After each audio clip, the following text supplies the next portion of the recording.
Hello student, आज हम इस क्लास में महाराजा गंगा सिंह विश्वविद्यालय से स्टूडेंट बीएससी सेमेस्टर फर्स्ट के पेपर मैथमेटिक्स फर्स्ट पेपर जो ग्रुप थ्योरी का पेपर है उससे मोस्ट इम्पोर्टेंट एमसीक्यू के बारे में डिस्कस करते हैं आज की क्लास में। तो देखो पहला क्वेश्चन क्या है। तो स्टूडेंट आज का अपना जो टॉपिक है वो है सब ग्रुप जो यूनिट सेकेंड है। तो उससे रिलेटेड देखो पहला क्वेश्चन क्या दिया गया है कि Z प्लस में परिमित उपसमूहों की संख्या है, यानी परिमित उपसमूहों की संख्या। तो स्टूडेंट हमें पता होना चाहिए कि Z प्लस है वो एक अपरिमित ग्रुप है। Z प्लस वन Z और प्लस यानी प्लस संक्रिया है, तो ये अपरिमित ग्रुप है, यानी इसमें अवयव है अपरिमित ग्रुप है। तो अपरिमित ग्रुप है स्टूडेंट, तो इसके लिए केवल और केवल एक ही परिमित उपसमूह हो सकता है। तो वो भी स्टूडेंट कौन सा होगा? योग संक्रिया का जो तत्समक अवयव होगा उससे जो ग्रुप बनेगा वही हमारे पास इसका क्या होगा? उपग्रुप होगा परिमित।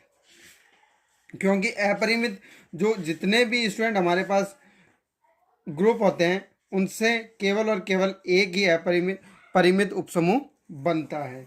तो इस यदि हमारे पास गुणन संक्रिया आती तो भी उसके लिए भी अपरिमित परिमित उपसमूहों की संख्या कितनी होती? 1। तो हमें ध्यान रखना है अपरिमित ग्रुप कोई भी दिया हुआ है तो उससे परिमित उपसमूहों की संख्या कितनी होगी? 1। तो यहाँ पे स्टूडेंट हमें ऑप्शन दिया गया है A0, B1, C2, D4 and E अनुत्तरित प्रश्न। तो इसका राइट आंसर हो जाएगा ऑप्शन बी, यानी कि Z प्लस अपरिमित ग्रुप है तो उसमें परिमित उपसमूहों की संख्या कितनी होगी? केवल और केवल 1। तो करेक्ट ऑप्शन बी। इसी प्रकार नेक्स्ट क्वेश्चन के बारे में बात करते हैं स्टूडेंट। अगला क्वेश्चन दिया गया है, यदि H K and H union K group G के उचित उपसमूह है तो अब उचित उपसमूह क्या होते हैं स्टूडेंट? सबसे पहले हमारे पास होते हैं विषम उपसमूह। तो विषम उपसमूह कौन से होते हैं? तो एक तो होता है स्टूडेंट जो स्वयं ग्रुप होता है G, वही उपसमूह अपना खुद का होता है, तो एक तो स्वयं होता है। दूसरा होता है स्टूडेंट तत्समक अवयव से जो समुच्चय बनता है वो उस संक्रिया के लिए एक उपसमूह बनता है, तो ये विषम उपसमूह होते हैं। अब इन दोनों के अतिरिक्त जितने भी उपसमूह होंगे वो सब उचित उपसमूह होंगे, यानी कि H और K में तत्समक से ज़्यादा अवयव है और G से जितने अवयव टोटल अवयव वहाँ नहीं है। तो इसके कंडीशन में हमारे पास क्या हो जाएगा कि अब H और K है तो वो उपसमूह होगा, तो उस कंडीशन से क्या होगा? H और K का यूनियन है वो G होगा। जरूरी नहीं है स्टूडेंट और भी उपसमूह हो सकते हैं। तो ये क्योंकि उचित उपसमूह है तो उचित उपसमूह है, इसका मतलब ये G भी नहीं हो सकता और तत्समक भी नहीं हो सकते। तो हम लिख सकते हैं कि H K and H union K ये कभी भी तो G नहीं हो सकते और तत्समक अवयव के समूह भी नहीं हो सकते। तो ये हमारे पास नॉट इक्वल टू G। तो ये हमारे पास दो कंडीशन आती है, यानी कि ये तीनों हैं वो तत्समक अवयव के समुच्चय भी नहीं हो सकते और स्वयं G भी नहीं हो सकते। तो अब यहाँ से देखो हमारे पास क्या हो जाएगा? H union K equal to G, यानी कि ये तो हमारे पास ऑप्शन गलत हो गया। दूसरा है H union intersection K equal to 5। तो स्टूडेंट हमें पता है जितने भी उपसमूह होते हैं ग्रुप का जो समूह है उसका तत्समक होता है, वो सभी उपसमूहों में भी वही तत्समक होता है, यानी कि H और K का इंटरसेक्शन कभी 5 नहीं होगा। कम से कम एक अवयव तत्समक तो होगा। तो ये ऑप्शन भी हमारे पास रॉन्ग होता है। फिर दिया हुआ है कि H यूनियन K इंटरसेक्शन तत्समक समुच्चय, तो तत्समक अवयव का जो समुच्चय है स्टूडेंट यहाँ पे, लेकिन ये भी संभव नहीं होगा। क्यों नहीं होगा? क्योंकि यदि एक इनमें अवयव है स्टूडेंट तो ये उचित उपसमूह नहीं हो सकते, क्योंकि क्या पता कि किसी इन दोनों में से किसी में केवल एक अवयव ये ई ही विद्यमान हो। यदि दूसरा अवयव होगा तो वो आपस में उनका यूनियन है वो G में उचित उपसमूह नहीं बनता। तो ये कंडीशन भी हमारे, लेकिन हमें पता है कि H और K G के कोई उपसमूह हैं तो उनका यूनियन भी उपसमूह कब बनता है? जब वो एक दूसरे में अंतर्विष्ट हो, यानी कि या तो H के सभी अवयव K में हो या K के सभी अवयव H में हो। तो ये हमारे C ऑप्शन तो गलत हो गया, तो इसका करेक्ट ऑप्शन हो जाएगा स्टूडेंट D, यानी कि H K दो उपसमूह हैं G के तो उनका यूनियन भी जो संघ है वो भी उपसमूह होगा यदि वो एक दूसरे में क्या हो? अंतर्विष्ट, यानी कि H है वो K का सबसेट हो या उपसमूह हो और K है वो H का उपसमूह, दोनों में से कोई एक कंडीशन लागू होनी चाहिए। तो इस क्वेश्चन का आंसर हो जाएगा correct option D। Next question की बात करते हैं। क्वेश्चन नंबर 3 क्या दिया गया है, गुणात्मक चक्रीय समूह 1 ओमेगा ओमेगा स्क्वायर का जनक युग्म है। तो स्टूडेंट ऑप्शन में 1 omega square, omega omega square या सभी उपयुक्त सभी या अनुत्तरित प्रश्न। तो स्टूडेंट जनक से हम जानते हैं कि किसी ग्रुप के अंदर यदि हम मान लेते हैं कि ये जी है 1 ओमेगा एंड ओमेगा स्क्वायर, तो इसके अकॉर्डिंग क्या हो जाएगा, यदि ग्रुप की कोटि स्टूडेंट समुच्चय में कितने अवयव हैं 3, तो ग्रुप की कोटि कितनी हो गई 3। यदि इन अवयवों में जिसकी कोटि 3 होगी वही उसका जनक होगा, जनक की यही परिभाषा। तो इसके अकॉर्डिंग क्या हो जाएगा 1 यहाँ तत्समक और तत्समक की हमें गुणात्मक तो 1 आएगा, तो हम लिख सकते हैं ऑर्डर ऑफ 1 इक्वल टू क्या हो जाएगा स्टूडेंट 1। ऑर्डर कितना आ गया ओमेगा का, ओमेगा 1 होगा तो ओमेगा स्क्वायर लिखेंगे स्टूडेंट, तो यहाँ से हमारे पास ओमेगा स्क्वायर तो ओमेगा स्क्वायर ही आएगा, एंड ओमेगा क्यूब लिखेंगे तो हमारे पास तत्समक अवयव आ जाता है। तो यानी हम लिख सकते हैं कि ओमेगा की कोटि होगी वो कितनी है 3। इसी प्रकार ओमेगा स्क्वायर पावर 1 यानी ओमेगा स्क्वायर का स्क्वायर, तो हमारे पास वैल्यू क्या आ जाएगी स्टूडेंट ओमेगा पावर 4। तो ओमेगा पावर 4 को हम लिख सकते हैं omega cube and omega cube 1 होता है तो इसका आंसर ओमेगा आ जाता है। फिर ओमेगा स्क्वायर पावर क्यूब, तो इसको लिख सकते हैं omega power 6 omega cube dot omega cube यानी 1.1, आंसर 1 आता है स्टूडेंट। तो यानी कि हमारे पास ओमेगा स्क्वायर की जो कोटि है वो भी कितनी आ जाती है 3। तो यहाँ ग्रुप की कोटि 3 है तो ओमेगा की कोटि भी 3 है और ओमेगा स्क्वायर की कोटि भी 3 है, यानी कि ये ओमेगा एंड ओमेगा स्क्वायर दोनों इस ग्रुप के क्या हो गए जनक हो गए। तो यहाँ इसका करेक्ट ऑप्शन हो जाएगा स्टूडेंट सी। इसी प्रकार हम बात करते हैं क्वेश्चन नंबर 4 के लिए।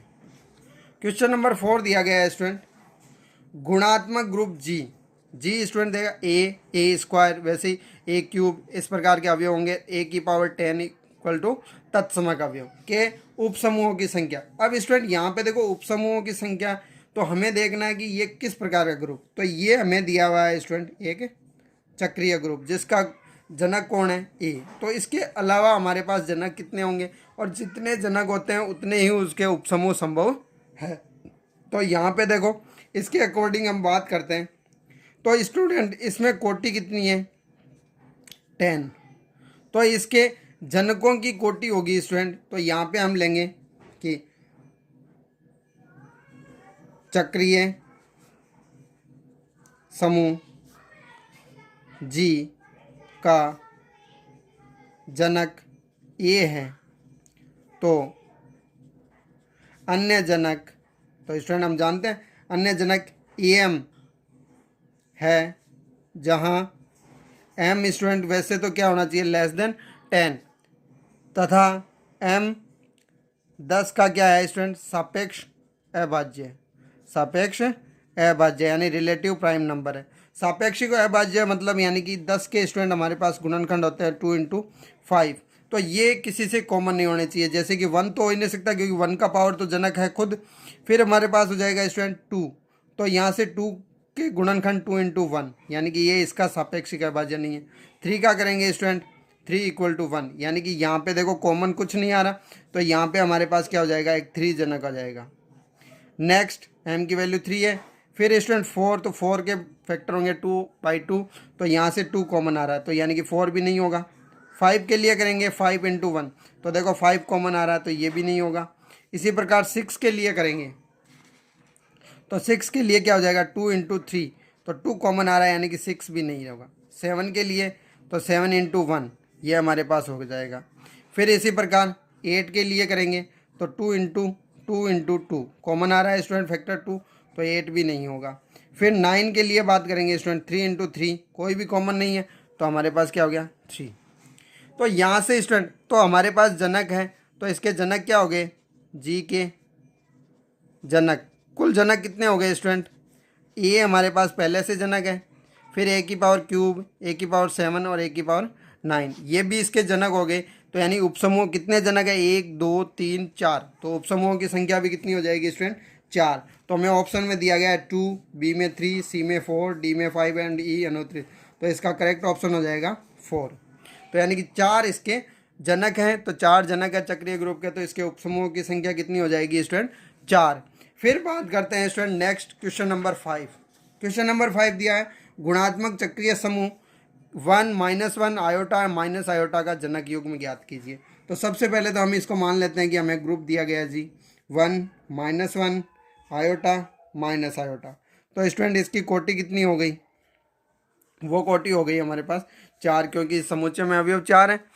अब बात आती है स्टूडेंट जनक की कोटि और ग्रुप की कोटि बराबर होती है। तो हम देखो 1 के लिए 1 तत्समक और तत्समक की कोटि हमेशा 1 होती है। तो ऑर्डर ऑफ 1 इक्वल टू 1। तो ये हमारे पास नेक्स्ट -1 की पावर 1 तो आ जाएगा स्टूडेंट -1, तत्समक नहीं आ रहा। एंड -1 की पावर स्क्वायर तो आ जाता है 1। तो हमारे पास ऑर्डर ऑफ -1 कितना है स्टूडेंट? 2।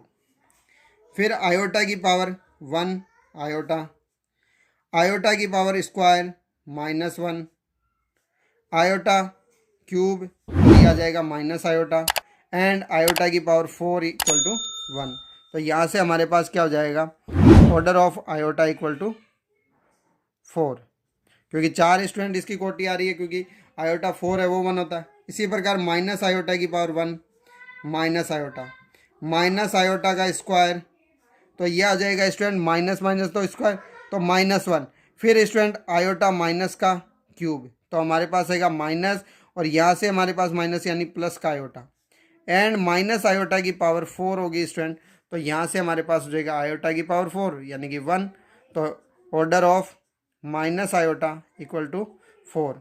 तो यहाँ स्टूडेंट 4 कोटि किस किस की आ रही है? आयोटा एंड माइनस आयोटा, यानी जी के जनक क्या हो गए? Iota and minus iota. हमें ऑप्शन में दिया गया है ए 1 एंड -1 नहीं है, बी ऑप्शन में है 1 एंड आयोटा ये भी नहीं होगा, सेकंड में सी 1 एंड माइनस आयोटा तो माइनस आयोटा है लेकिन 1 नहीं है, डी में student iota and minus iota दिया है, और यहाँ पे हमारे देखो आयोटा और माइनस आयोटा की दोनों की कोटि कितनी है?